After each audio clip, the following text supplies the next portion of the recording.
بسم اللہ الرحمن الرحیم۔ السلام علیکم، welcome to my channel. Furniture کی صفائی۔ لکڑی کی فرنیچر پر کسی قسم کی خراشیں یا لکیریں پڑ جائیں تو ان کو مٹانے کے لیے ٹنکچر آئوڈین پر لگا کر ملیں۔ اس سے لکیریں مٹ جائیں گی اور فرنیچر بالکل نیا معلوم ہونے لگے گا۔ فرنیچر کی دیمک سے حفاظت۔ فرنیچر کو دیمک سے محفوظ رکھنے کے لیے کمرے کو بند کر کے گندھک جلا کر اس کا دھواں دیا جائے۔ وہاں جس قدر کیڑے ہوں گے وہ فوراً ختم ہو جائیں گے۔ اس کے علاوہ وہاں مچھر اور مکھیاں بھی باقی نہ رہیں گی۔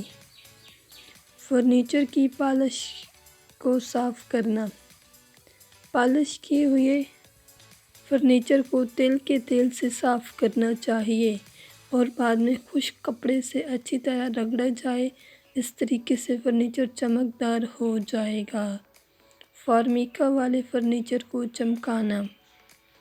جس فرنیچر پر فارمیکا چڑھا ہوا ہو اسے چمکانے کے لیے تار پین کے تیل سے فرنیچر کو صاف کیا جائے۔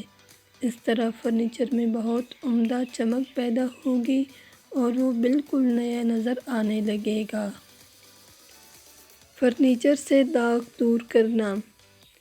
فرنیچر پر پانی گرنے سے سفید رنگ کے دھبے بن گئے ہوں تو انہیں دور کرنے کے لیے دھبوں پر ویکسین آہستہ آہستہ ملیں۔ اس سے یہ دھبے دور ہو جائیں گے۔